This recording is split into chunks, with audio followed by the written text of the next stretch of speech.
반갑습니다. 오늘 우리가 읽은 사무엘상 17장 32절에서 50절까지의 말씀을 가지고 물맷돌이 있습니까? 라는 제목으로 같이 이 시간 함께 말씀을 나누겠습니다. 오늘 우리가 읽은 본문에는 블레셋 군대와 이스라엘 군이 나옵니다.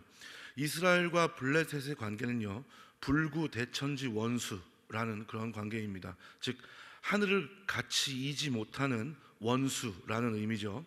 이 세상에서 같이 살 수 없을 만큼 원한이 아주 깊게 맺힌 원수를 비유적으로 이르는 말인데, 바로 이것이 이스라엘과 블레셋의 관계입니다. 이 블레셋이라는 나라에 아주 유명한 장수가 있었습니다. 이름은 우리가 잘 아는 골리앗이죠. 키가 2m를 훌쩍 넘어서 3m에 가깝고 평생을 전쟁터에서 보낸 마치 전쟁터의 고인물과 같은 그런 인물입니다. 그가 입은 갑옷의 무게가 무려 약 57kg 정도였다고 해요. 그리고 그가 무기로 쓰는 창이 있었는데 그 창날의 무게만 7에서 8kg 정도 됐다고 합니다. 여러분, 창 전체가 아니라 창날의 무게만이에요. 쉽게 생각해서 여러분이 운동할 때 사용하는 그 덤벨, 7에서 8kg 정도 되는 덤벨을 얼마나 던지고 가볍게 휘두를 수 있는지 한번 생각해 보면 답이 나오겠죠. 전쟁터에 나올 때 호위병이 그의 방패를 따로 들고 나올 정도였다고 합니다. 오늘 우리가 읽은 본문에 나오는 다윗과 골리앗의 싸움은 아주 유명한 이야기죠. 10대의 어린 소년이 돌팔매를 이용해서 3m 가까이나 되는, 누구도 이기지 못할 것이라고 생각하는 그 장수를 헤드샷으로 보내버린 그 사건이에요. 다윗이 사용한 돌팔매는 여러분 혹시 슬링이라고 아세요? 이렇게 윙 돌려가지고 돌을 탁 날리는 거죠. 슬링이라고 불리기도 하는데, 어떤 분들은 이것이 어린아이들이 가지고 노는 새총 정도로 생각하는 경향이 있는데, 이건 아주 큰 오산입니다. 인간은 끈에 묶은 천이나 가죽의 돌을 감싸서 회전력을 이용해서 던지면 훨씬 더 강하고 멀리, 그리고 정확하게 돌을 목표를 향해 날릴 수 있다는 사실을 아주 옛날부터 알고 있었어요. 아마 석기 시대 때부터 사용됐을 거라고 추정되고 있고, 가장 오래된 돌팔매가 BC 1325년 투탕카멘의 무덤에서 발견되었다고 합니다. 그까지 돌 던지기라고 생각하면 안 되는 것이 엄청난 살상 능력을 가지고 있어요. 유튜브 같은 데서 한번 찾아보시면 보도블럭 같은 거 있잖아요. 보도블럭 같은 그런 돌덩어리는 슬링으로 윙 돌려서 정확하게 딱 맞추면 그냥 쉽게 박살날 정도로 그렇게 위력이 셉니다. 다윗이 우리에게 잘 알려진 다윗과 골리앗의 이야기를 통해서 오늘 우리가 나누고자 하는 것은 다윗이 던진 물맷돌 안에 담긴 내적 의미예요. 즉 다윗이 던진 물맷돌에 주님의 역사가 일어난 이유가 무엇인지에 대해서 오늘 우리가 같이 함께 말씀을 나눠보도록 하겠습니다. 먼저 결론부터 말씀드리면, 다윗이 던진 물맷돌은 그냥 돌멩이가 아니에요. 다윗이 던진 물맷돌은 거룩한 분노였습니다. 그런데 그 거룩한 분노가 다윗에게만 있는 것이 아니라 하나님 역시 분노하고 계셨던 문제라는 것이죠. 오늘 우리가 읽은 본문 45절에 이렇게 이야기해요. 너는 칼과 단창으로 내게 나아오거니와 나는 만군의 여호와의 이름 곧 내가 모욕하는 이스라엘 군대의 하나님의 이름으로 내게 나아가노라. 이렇게 이야기하고 있습니다. 여러분, 하나님의 백성의 군대가 골리앗으로부터 뭘 당하고 있어요? 모욕을 당하고 있어요. 그것은 결국 하나님에 대한 모욕과 같은 것이죠. 이 광경을 지켜보시던 하나님의 마음이 어땠을까요? 여러분이 하나님이었으면 어땠을까요? 하나님 역시 분노하셨을 줄 믿습니다. 누가 나아가서 저놈하고 한번 붙어볼래? 라고 하는 그런 사람을 찾으셔도 아니요, 그는 엄청나게 커요, 완전 자이언트예요, 나는 아니에요, 저만 좀 빼주시면 안 될까요? 저는 좀 곤란하겠는데요? 라는 그런 말만 되풀이할 뿐이었죠. 여러분, 이 모습을 본 다윗이 어떻게 했어요? 이 모습들이 다윗을 분노하게 했어요. 그는 참을 수가 없게 됐죠. 마침내 다윗은 나는 참을 만큼 참았어, 더 이상 참을 수가 없어, 맹수들에게서도 나를 지켜주셨던 것처럼 하나님께서는 나를 지켜주실 거야 라고 외치면서 돌멩이와 물매를 들고 달려가고 싶어졌죠. 순수한 분노를 갖고 말이죠. 여러분, 다윗에게 어떤 사업 계획이 있었나요? 아니면 그의 행동에 대해서 어떤 견적을 내고 출발했나요? 아니죠. 하지만 하나님께서는 그의 길들여지지 않았던 그 분노를 보셨던 거예요.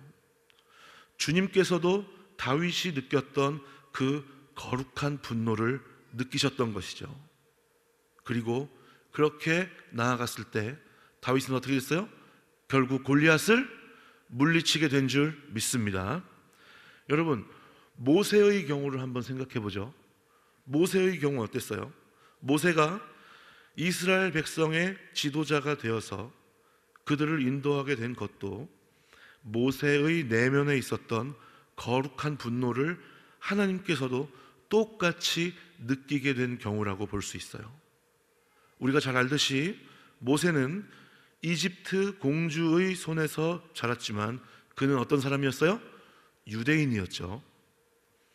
우리가 잘 아는 바와 같이 이집트인들이 이스라엘 사람들을 노예로 삼고 그들을 무자비하게 일을 시키고 한낮에 땡볕에 벽돌을 만들도록 했어요. 이것을 본 모세는 자신의 백성들이 힘든 노동과 일상적인 억압을 당하는 것을 보게 됐죠. 그리고 그는 이집트 군인이 자신의 백성 중 한 사람을 아주 심하게 때리는 것을 보게 돼요. 한번 생각해 보세요. 여러분, 누군가 심하게 얻어맞는 그런 장면 보기가 쉬워요, 어려워요? 어렵죠. 이것은 결코 유쾌한 장면이 아니에요.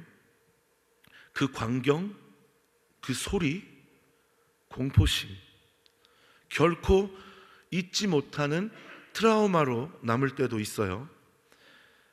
이제 모세는 더 이상 참을 수가 없게 된 거죠. 그 광경, 그리고 그 소리, 많은 피가 튀는 그런 장면, 그것을 보았을 때 모세의 내면을 두드리는 무언가가 있었어요. 그것이 바로 거룩한 분노였던 거죠. 그리고 이어서 출애굽기 3장에서 그 유명한 떨기나무 불꽃 이야기가 나와요. 그곳에서 모세는 하나님께서 자신의 이름을 부르시는 것을 듣죠. 그리고 하나님께서는 그에게 뭘 벗으라고 말씀하세요? 신발을 벗어라. 왜냐하면 그가 서 있는 곳이 어떤 땅이기 때문에? 거룩한 곳이기 때문에. 그리고 하나님을 대면한 모세는 세 가지 말씀을 들어요. 하나님께서도 이스라엘 백성들의 비극적인 상황을 보시고 계셨다. 그리고 그 고통으로 울부짖는 소리를 들으셨고 그들을 구해내실 것이다. 그리고 나는 모세가 그렇게 하나님께서 맡기신 일을 하도록 사용할 것이다 라고 하는 말씀을 듣죠. 자, 이것이 어떤 말씀이죠? 결국 모세가 그날 보았던 것, 그리고 참을 수 없이 화가 났던 것, 이집트 군인이 히브리 사람을 뙤약볕 아래에서 죽도록 패던 것, 내가 보았던 그것을 나도 보았고 내가 들었던 그것을 나도 들었단다. 그리고 내가 그동안 지켜보고 있었던 그것을 나도 함께 지켜보고 있었단다. 그리고 이제는 나도 역시 더 이상 참을 수가 없구나. 그리고 내 마음도 너와 같이 요동을 치는구나. 이제 나는 하늘에서 무언가를 시작할 것이다. 그리고 나는 모세 너를 지구상에서 내 일을 감당할 사자로 삼을 것이다. 왜냐하면 내 마음을 요동치게 만들었던 그 감정이 내 마음 속에도, 너의 마음 속에도 요동치고 있는 것을 보았기 때문이다 라고 말씀하시는 것이죠. 모세에게 이런 거룩한 분노가 있었기 때문에 그는 주님께서 사용하시는 위대한 지도자가 될 수 있었던 것임을 우리는 잊지 않을 수 있었으면 좋겠습니다. 하나님과 모세의 마음이 통하는 사건이 있었기 때문에 가능했던 일이죠. 제가 이제 여러분께 질문을 하나 드릴게요. 여러분은 무엇을 참을 수 없으시죠? 여러분이 참을 수 없는 건 뭐예요? 여러분이 여러분 자신을 잘 알잖아요. 여러분이 무엇을 볼 때, 들을 때 그것들이 여러분들 안에 만드는 감정들을 여러분 잘 아시잖아요. 그것은 여러분들의 분노를 자극해요. 그것은 여러분들이 잠들지 못하도록 만들 수도 있어요. 여러분들의 거룩한 분노는 무엇인가요? 그것은 복권과 같은 것이 아니에요. 여러분의 마음속에 거룩한 분노를 일으키는 것이 무엇인지 알아야 해요. 그것을 되도록 어린 나이에 발견할 수 있게 되시기를 주님의 이름으로 축원합니다. 무엇이 여러분들을 아프게 하는가? 그리고 그것이 거룩하신 하나님께서도 함께 마음 아파하시는 것인가? 주님은 거룩한 분노를 나타낼 사람을 찾고 계시는 줄 믿습니다. 그리고 주님께서는 그들에게 비전을 주실 것이고 새 힘을 주실 거예요. 요즘 믿음 없는 사람들이 교회를 향해서 손가락질을 해요. 어떻게 손가락질을 하냐 하면은 십자가의 은혜로 거듭남의 은혜를 입어야 하는 사람들이 바로 교회 안에 있다. 그 굳고 교만한 목과 마음이 십자가 앞에서 철저하게 깨어져야 하는 사람들이 바로 교회 안에 있다. 이렇게 이야기해요. 물론 완전 틀린 말은 아니에요. 하지만 여러분, 이런 상황 가운데에도 죄들은 여전히 용서받을 수 있는 줄 믿습니다. 그리고 기도는 여전히 응답되는 줄 믿습니다. 관계들 역시 회복될 수 있을 줄 믿습니다. 타격을 입은 신뢰가 회복될 것을 믿으며 생명력 없는 교회가 소생하게 될 줄 믿습니다. 여러분, 그렇게 되기 위해서 우리 크리스천들이 어떻게 해야 할까요? 어떻게 해야 할까요? 우리 크리스천들은 거룩한 분노를 표출하며 희망을 선포하고 그렇게 우리가 살아내는 모습을 보여줘야 할 줄 믿습니다. 우리의 삶을 통해서 그렇게 나타났으면 좋겠어요. 여러분, 이심전심이라는 말이 있죠. 그게 무슨 말이에요? 마음과 마음이 통하고 말을 하지 않아도 의사가 전달된다는 뜻이에요. 우리가 즐겨 부르는 찬송가 중에 내가 매일 기쁘게라는 찬송이 있죠. 그 가사 중에 이런 가사가 있어요. 나의 품은 뜻이 누구의 뜻같이 되게 해주세요? 주님의 뜻같이 되기를 원합니다 라는 그런 가사가 있죠. 주님과 우리 사이에도 여러분 이것이 있어야 할 줄 믿습니다.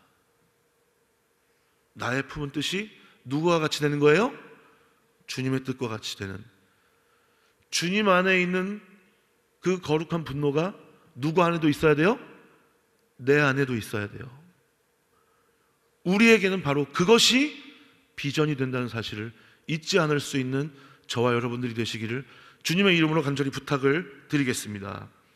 여러분, 내가 아파하는 것을 주님도 아파하시는 일, 주님이 아파하시는 일에 뛰어들어서 그것을 주님의 능력을 힘입어 해결할 사람을 찾고 계실 때 함께 마음 아파하며 그 무너지는 마음을 붙들고 그것을 향해서 다윗과 같이 물맷돌을 날릴 수 있는, 던질 수 있는, 그렇게 행동할 수 있는 사람이 바로 여기 모인 저와 여러분들이 되셨으면 좋겠습니다. 여러분, 오늘 다윗이 골리앗을 향해 던진 물맷돌이 뭐라고 생각하세요? 여러분, 오늘 다윗이 골리앗을 향해 던진 물맷돌이 뭘까요? 그 거룩한 분노를 가지고 다윗이 골리앗을 향해 던졌던 그 물맷돌이 뭘까요? 오늘 다윗이 골리앗을 향해 던진 물맷돌은 주님의 마음이 담긴 거룩한 분노입니다. 그리고 그가 가졌던 신앙의 정체성이었고, 다윗의 물맷돌은 그가 하나님 안에서 구별된 사람이라는 당당한 표현입니다. 다윗의 물맷돌은 그가 성령께서 주시는 뜨거운 마음을 실천하겠다는 의지의 지속성이었다는 것을 여러분, 우리는 잊지 않을 수 있는 저와 여러분들이 되시기를 주님의 이름으로 간절히 부탁을 드리겠습니다. 그냥 돌덩어리가 아닌 거죠. 그것이 진정 주님 안에서 신앙의 고백이 되었을 때 주님께서는 그 물맷돌에 역사하신 줄 믿습니다. 성령께서 골리앗을 향해 나아가 물맷돌을 던져라라고 하는 그 뜨거운 마음을 주셨을 때, 그 거룩한 분노를 주셨을 때 망설이지 않고 제가 하겠습니다, 용기 있게 믿음으로 물맷돌을 날린 그 신앙의 정체성이었다는 것. 여러분, 우리는 그것이 있을 때 우리에게도 우리 앞에 서 있는 골리앗이 무너지는, 쓰러지는 그런 놀라운 은혜를 허락해 주실 줄 믿습니다. 여러분, 그것이 그냥 책에서 배우는 내용이 아니라, 뜬구름 잡는 소리가 아니라, 남의 이야기가 아니라 바로 저와 여러분의 실제적인 믿음의 증거가 될 수 있게 되시기를 주님의 이름으로 축원합니다. 여러분, 다윗이 던진 물맷돌은 되면 좋고 안 되면 말고 하는 그런 마음으로 던진 것이 아닌 줄 믿습니다. 그리고 다윗이 던진 물맷돌은 내 꿈과 내 이익만 이루고 챙기려는 도깨비 방망이 같은 것이 아니었다는 사실을 우리가 반드시 기억해야 합니다. 여러분, 다윗이 던진 물맷돌은 그것 아니면 안 된다는 절박함이 있는, 오직 주님만 의지하고자 하는 마음의 표현이었습니다. 애초에 갑옷도 필요 없고, 애초에 칼도 필요 없고, 전쟁은 주님께 속한 것인즉 맹수들에게서 나를 지켜주었던 주님이 오늘 저 적군 앞에서도 나를 지켜주실 줄 믿습니다 라고 했던 그 의지의 표현이 어디에 담긴 거예요? 다윗이 던진 물맷돌에 담긴 거예요. 여러분, 우리에게도 물맷돌이 있습니까? 여러분, 우리에게도 물맷돌이 있나요? 다시 한번 질문을 드릴게요. 여러분들이 참을 수 없는 것은 무엇이죠? 무엇이 여러분을 참을 수 없게 하나요? 그것이 주님께서도 가슴 아파하시면서 분노하는 것이에요? 저는 여러분들이 청년의 때를 보내며 이 질문에 어린 나이에서부터 답을 찾을 수 있게 되시기를 주님의 이름으로 간절히 부탁을 드리겠습니다. 저는 이것에 대한 답을 40대 초반에 찾았어요. 저는 이것에 대한 답을 40대 초반에 찾았어요. 지금 40대 후반을 향해서 달리고 있는데 40대 후반인 지금 왜 그걸 조금 더 미리 생각하지 못했나 하는 후회가 듭니다. 그리고 여러분들을 보면 너무 부러워요. 정말로. 만약에 그걸 제가 여러분들에게서 여러분들 나이 때 찾을 수 있었으면 아마 인생이 달라졌을 수도 있을 것 같아요. 그런데 하나님은 교회 안에서 저를 쓰시기 원하셔서 그 나이에 도망갈 수도 없고 무언가를 새로 시작할 수도 없는 그 시기에 그걸 발견할 수 있도록 해주신 것 같아요. 제가 발견한 거룩한 분노는 뭐냐 하면 바로 교회 안에서부터 먼저 믿음으로 얻는 구원을 바르게 가르쳐야 한다는 것입니다. 저는 이것을 40대 초반에 찾았어요. 사역 현장에서 20년이 넘게 사역한 후에 그걸 발견할 수 있었어요. 왜냐하면 교회 안에서 믿음을 통해서 구원을 얻는다는 사실은 익히 잘 알고 있는데 구원 얻는 믿음이 어떤 성격을 갖고 있는지, 그리고 예수님은 무엇을 참된 구원 얻는 믿음으로 보시는지, 그리고 그것을 우리가 소유하려면 어떻게 해야 되는지 질문을 하면 제대로 대답할 수 있는 사람이 별로 없어요. 왜냐하면 이것에 대해서 별로 생각해 본 적이 없기 때문에 그런 거예요. 그리고 제대로 가르치거나 나눔을 해본 적도 별로 없기 때문에 그래요. 여러분, 만약에 이런 현상이 계속된다면 어떻게 될까요? 교회 안에서 불신자가 양산될 수도 있어요. 왜냐하면 교회라는 건물이 우상이 될 수 있어요, 없어요? 있죠. 봉사가 우상이 될 수 있어요, 없어요? 있죠. 교회 안에서 관계나 공동체가 우상이 될 수 있어요, 없어요? 있죠. 그것에 만족하고 거기에 정착하면 모든 것이 다 되는 줄 아는 그런 사람이 양산될 수 있단 말이에요. 그러면 나중에 예수님이 다시 오셨을 때 모든 것을 결산하는 그 순간 우리가 생각하는 그 원하는 결과와 다른 결과가 나올 수도 있다는 얘기죠. 교회 안에서 불신자가 양산될 수도 있다는 말이에요. 여러분, 거룩한 분노는 주님 앞에 참된 믿음을 표현할 수 있는 증거 능력을 갖춘 증거가 되는 줄로 믿습니다. 다윗이 주님 앞에 보여드렸던 것은 바로 그거예요. 그냥 생각으로만 되는 것이 아니라 알고 있는 것만 막연하게 아는 그런 종교성이 아니라 정말 주님만 의지하고자 하는 참된 믿음의 표현이 거룩한 분노로 표출이 되었고 그것을 물맷돌에 담아 던졌을 때 성령의 역사는 일어난 줄 믿습니다. 여러분, 우리에게도 이런 거룩한 분노가 있었으면 좋겠어요. 하루하루 주어진 시간을 그냥 살아내는 것으로, 그냥 주어진 시간에 내가 할 일 하면서 피해 안 끼치고 사는 것으로 만족하는 그런 인생이 아니라 정말 주님께서 나를 이 땅에 보내신 이유를 알고 알아가기 위해서 노력하고 주님께서 분노하시는 일에, 마음 아파하시는 일에 나도 함께 마음 아파하면서 우리 앞에 서 있는 그 골리앗에게 거룩한 분노를 표출하며 주님과 함께 믿음의 물맷돌을 던지며 나아갈 수 있는 저와 여러분들이 되시기를 주님의 이름으로 간절히 부탁을 드리겠습니다. 여러분, 거룩한 분노가 아직 뭔지 모르겠는 사람은 좋은 기회가 있어요. 주님, 거룩한 분노를 표출할 수 있는 비전을 주세요. 내가 하루하루 인생을 의미 없이 살아가는 것이 아니라 주님의 뜻에 따라 주님의 마음 아파하시는 일에 함께 동참하며 주님께서 원하시는 인생을 펼쳐가며 살아갈 수 있도록 주님, 어린 나이에서부터 비전을 주세요. 그렇게 기도할 수 있는 기회가 있어요.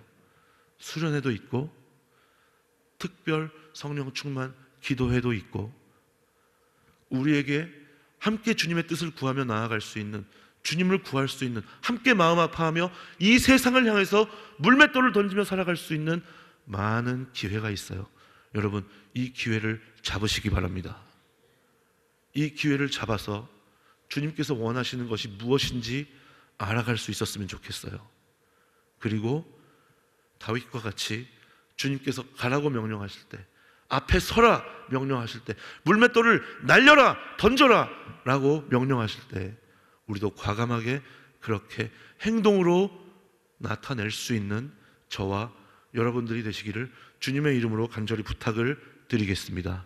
그러면 다윗이 골리앗을 한 방에 헤드샷으로 보내버린 것처럼 여러분, 우리에게도 그런 성령의 역사가 일어나게 될 줄 믿습니다. 그리고 그런 은혜가 하나하나 쌓이다 보면 골리앗이 아니라 골리앗 할아버지가 와도 우리는 그 은혜를 붙잡고 믿음으로 승리하게 될 줄 믿습니다.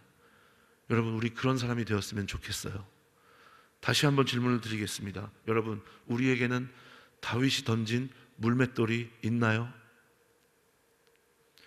다윗이 던진 물맷돌이 있습니까? 이미 발견한 사람은 주님께서 말씀하시는 일에 용기 있게 주님 바라보며 마음과 생각을 지키며 승리할 수 있었으면 좋겠습니다. 그리하여서 다윗처럼 모세처럼 주님의 귀한 일에 쓰임받고 주님의 살아계심을 믿음의 증거로 소유하고 후대들에게도 믿음의 유산으로 남겨줄 수 있는 그런 복된 인생의 주인공들이 되셨으면 좋겠어요. 아직 발견하지 못하신 분들은 간절하게 주님을 붙잡으시기 바랍니다. 주님, 무슨 일에 마음 아파하십니까? 주님이 마음 아파하시는 일, 저도 함께 마음 아파하며 인생을 바쳐서 제 인생을 들여 주님과 함께 나아가기를 원합니다. 주님과 함께하여 저도 골리앗을 쓰러뜨릴 수 있는 그런 역사적인 승리의 순간에 주님과 함께 기쁨으로 서기 원합니다 라고 하는 그런 기도를 드리면서 나아갈 수 있었으면 좋겠습니다. 그렇게 나아가는 모든 심령들에게 진정 주님께서 주님의 뜻을 말씀해 주시고 오늘날에도 동일하게 살아계셔서 역사하시는 주님의 은혜와 인도하심을 믿음의 증거로 소유할 수 있도록 해주시고 그것을 통해서 선한 영향력을 끼칠 수 있도록 인도해 주시는, 그리고 나중에 주님께서 다시 오셨을 때 잘했다 칭찬해 주시는, 세상 사지가 쉽지 않았을 텐데 애썼다 안아주시며 약속대로 천국을 유업으로 소유할 수 있도록 인도해 주시는 그런 복된 인생을 사는 저와 여러분들이 되시기를 주님의 이름으로 축원합니다. 기도할게요. 하나님 감사합니다. 주님, 다윗이 던진 물맷돌은 다윗의 정체성이었습니다. 신앙 고백이었습니다. 주님께서 마음 아파하시는 일에 대한 거룩한 분노였습니다. 주님, 우리도 그것을 소유하기 원합니다.